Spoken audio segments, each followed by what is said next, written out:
सब बड़े आनंद में है। ब्रज से सभी गोपी ग्वाल वाल सखा इत्यादि सब आ गए नंद बाबा के घर। उत्सव मनाया जा रहा है कि भाई बुढ़ापे में लाला हुआ है, ये भी तो खुशी की बात है। सुखदेव जी कहते हैं कि हे राजा परीक्षित, नंद बाबा आज बड़े आनंदित हैं, बड़े प्रसन्न हैं। देखा कि उनके घर लाला हुआ है। बोले जिसको जो चाहिए वो मांग लो, सब मिलेगा।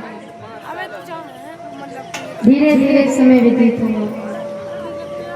एक दिन नंद बाबा मथुरा के लिए निकल गए। तभी कंस ने एक पूतना नाम की राक्षसी को भेजा। कथा ध्यान से कौन कौन सुन रहे हैं हाथ उठा के बता दीजिए। अब नीचे कर लीजिए। तो नंद बाबा किसी काम से मथुरा के लिए निकल गए और कंस ने एक राक्षसी को भेजा जिसका नाम था पूतना। पूतना ने अपना ऐसा स्वरूप बना लिया कि जो देखे वो मोहित हो जाए और सौंदर्य रूप बना के वो गोकुल निकल आए। उसने विचार किया कि भाई सबसे पहले नंद बाबा के घर से बालक को मारना प्रारंभ करती हूँ, क्योंकि कंस ने कहा था कि 4 दिन में जितने बालक हुए हैं उन सबको मार देना। तो अभी लाला केवल 4 दिन के गई पूतना। बोले कि इन्हीं के यहाँ से प्रारंभ करती हूँ। मैया के पास जाके बोली, अरे यशोदा बधाई हो, तेरे घर लाला हुआ है। पूतना ने कहा अच्छा लाला का मुख तो दिखा दे, कहाँ है तेरा लाला। मैया उस समय गृह कार्य में लगी हुई थी, घर का काम कर रही थी। मैया ने कहा लाला पालने में सो रहा है। पूतना ने भगवान को अपनी गोद में लिया और स्तनपान कराने लगी। श्री सुखदेव जी कहते हैं कि हे राजा परीक्षित, भगवान कन्हैया ने भोले बाबा का ध्यान किया तो जो विष था वो तो भोले बाबा ने ग्रहण किया और ठाकुर जी स्वयं दूध पान कर रहे। सुखदेव जी कहते हैं कि हे राजा परीक्षित, भगवान कन्हैया ने उसके प्राणों से दूध पान किया। पूतना उड़ती हुई आकाश की ओर चली गई, राक्षसी के रूप में आ गई, चीखने लगी, चिल्लाने लगी। जैसे पृथ्वी पर गिरी उसके प्राण निकल गए। बोलिवा के बिहारी लाल की। मैया जी तो बस ऐसे हाथ उठा देती है, सोचती है कि भैया जी बोल देगी तो हम काय मुंह फाड़े। मैया जी थोड़ा तो बोल दिया करो, बिल्कुल ही नहीं बोलती है। क्या वो खाना खा के नहीं आई क्या? आई हो खाना खा के? पीछे वाली मैया भोजन करके आई हो तो फिर बोलती क्यों नहीं है आप? बोलने की मना है। पतिदेव मना करते हैं कि पांडाल में कुछ बोलना नहीं है, सुनना है लेकिन बोलना नहीं है। मना किया है? नहीं किया? अच्छा चलो कोई बात नहीं, लेकिन अब की बात बोलना, ठीक है? आप बिल्कुल नहीं बोलती हो, आवाज तो बिल्कुल नहीं, बस हाथ उठा देते हैं। ऐसे काम नहीं चलता, दोनों काम एक साथ करने पड़ते हैं, बोलना भी पड़ता है और हाथ भी उठाना पड़ता है। तो उधर पूतना पृथ्वी पर आके गिरी और वो मर गई। अब उधर से सुखदेव जी कहते हैं कि हे राजा परीक्षित, ठाकुर जी उसके ऊपर खेल रहे हैं और कह रहे हैं कि और मौसी कैसी रही। अब बेचारी वो तो मरी पड़ी है, ठाकुर जी उससे आनंद ले रहे हैं। तभी ब्रजवासी भागते हुए आए तो ठाकुर जी ने विचार किया कि इतनी बड़ी राक्षसी है, इसको देख के जब ब्रजवासी डर गए, अगर मैं नहीं डरा ना तो सबको शक हो जाएगा, संदेह हो जाएगा कि कोई तेजस्वी बालक है जो इतनी बड़ी राक्षसी को देख के डरा है। ठाकुर जी ब्रजवासियों को देख के इतना डरने का नाटक करने लगे, जोर जोर से रोने लगे, मानो बहुत बहुत ज्यादा डर गए। ठाकुर जी को गोद में लिया, मैया की गोद में दे दिया। अब तो श्री सुखदेव जी कहते हैं हे राजा परीक्षित, मैया ठाकुर जी की नजर उतारने लगी। पता नहीं किसकी नजर लगी लाला। कहा जाता है कि पूतना का शरीर खूब बड़ा था, तो उसके शरीर के टुकड़े करके उसके शरीर को जलाया। जब उसको जलाया तो उसके शरीर से दुर्गंध नहीं, चंदन की सुगंध आई। नंद बाबा जब गोकुल आए, देखा कि सारे गोकुल में चंदन की सुगंध फैल गई। पूछा यहाँ पे क्या हुआ? ब्रजवासियों ने सारी बात बताई। अब श्री सुखदेव जी कहते हैं कि हे राजा परीक्षित, पूतना का तो उद्धार हो गया।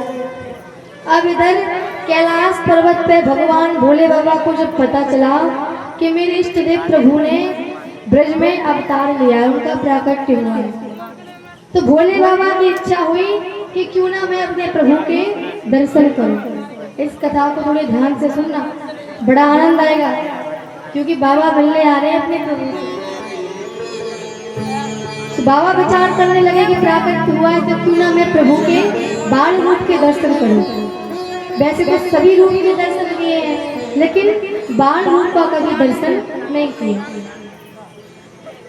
तो बाबा तैयार हो गए। अब उनका तैयार होना कैसे कि हम लोग तो पाउडर लगा लेंगे मेकअप की जगह, मैया मैंने क्रीम लगा लेंगे, लेकिन बाबा का मेकअप क्या है कि भस्म ली, पूरे शरीर से लगाई, कानों में बड़े बड़े बिच्छू, गले में सर्प, और वस्त्र के जगह पे क्या पहनते हैं? मृगशाला। ये सब उन्होंने किया और हाथ में त्रिशूल डमरू लेके जैसे ही चलने को हुए तो माताओं बहनों की आदत होती है, पतिदेव जैसे ही घर से चलने को होते ना तो वो टोकेंगी जरूर, ए जी कहाँ जा रहे हो? अच्छा आते समय 2 किलो आलू लेके आना, खत्म हो गया। तो मैया ठोकती जरूर है। अब बाबा जैसे ही चलने को हुए, पार्वती जी ने कहा ए जी कहाँ जा रहे हो? बाबा बोले कहीं नहीं, बस ऐसे घूमने जा रहा हूँ। मैया बोली घूमने जाते हो तो इतना मेकअप नहीं करते जितना मेकअप आज किया है। मैया बोली सच बताओ कहाँ जा रहे हो? बाबा बोले कुछ नहीं, बस मेरे प्रभु ने ब्रज में अवतार लिया है तो उनके बाल रूप के दर्शन करने जा रहे हैं। मैया बोली अच्छा दर्शन करने जा रहे हो, वो भी इस रूप में? दर्शन करना तो बहुत दूर की बात है, ऐसा रूप बना के जाओगे ना तो ब्रजवासी तुम्हें ब्रज में घुसने भी नहीं देंगे, और बात करते हो दर्शन की। बाबा बोले तो मुझे क्या करना चाहिए? मैया बोली सबसे पहले आप स्नान कीजिए, जो भस्म लगाइए ना इसको हटाइए। बाबा ने स्नान किया। मैया बोली ये जो कानों में पहने ना बिच्छू इनको हटाइए। मैया ने कानों में कुंडल पहना दिए, कुर्ता धोती पहनाई, वस्त्र पहनाने के बाद कहा अभी डमरू डमरू निकाल दीजिए, अभी शोभा नहीं दे रही इन वस्त्रों पे। भगवान ने वो भी हटा दिया। मैया बोली कि हाँ मेन चीज तो रही गई, तो जो गले में सर्प है ना इसको भी हटाइए, बाद में आके पहन लेना। अब बाबा उस सर्प को जैसे ही निकाल रहे थे कि तभी वो सर्प कुछ बोला महाराज छोटा मुंह बड़ी बात है, आज्ञा हो तो कहें। बाबा बोले तुम तो कहो क्या कहना है। तब वो सर्प बोला कि बाबा मैंने अक्सर संतों के मुख से सुना है कि भगवान के यहाँ जब जाते हैं ना तो वेश बदल के नहीं जाना चाहिए, आपका जैसा रूप है जैसे रहते हो उसी वेश में जाओ, उसी रूप में जाओ। वेश बदल के जाओगे तो भगवान आपको देखेंगे नहीं, बल्कि तुमको देखने से पहले अपने नेत्र बंद कर लेंगे। भाई ये तो कोई ढोंगी व्यक्ति आया है, घर पे कुछ और यहाँ पे कुछ और। सर्प बोला कि दर्शन करने जा रहे हो तो वेश बदल के नहीं जाना चाहिए, आपका जैसा रूप है उसी रूप में जाओ। बाबा बोले बेटे ये बात तूने नंबर की कही, बिल्कुल सही। बोले अभी मैं अपना पहले वाला मेकअप करता हूँ। बाबा ने उनसे वही भस्म लगाई, कानों में बिच्छू, गले में वही सर्प, मृगशाला, हाथ में डमरू त्रिशूल लिए और निकल गए। मैया बोली कि ये कभी नहीं सुधरेगा। बोलिए शंकर भगवान की है खुशियों की मार ब्रिज की गलियों में नाच गाए हर इंसान। ब्रिज की गलियों में आए शंकर जी भगवान। ब्रिज की गलियों में करेगा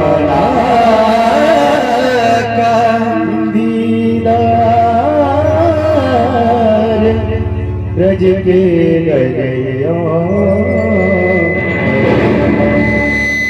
भोला भंडारी आया मोहन तेरी गली में। भोला भंडारी आया मोहन तेरी गली में। भोला भंडारी आया मोहन तेरी गली में। भोला भंडारी आया मोहन तेरी गली में। भोला भंडारी आया मोहन तेरी गली में। भोला भंडारी आया मोहन तेरी गली में। भोला भंडारी आया मोहन तेरी गली में। नजराना दिल का लाया नजराना दिल का लाया मोहन तेरी गली में। भोला भंडारी आया मोहन तेरी गली में।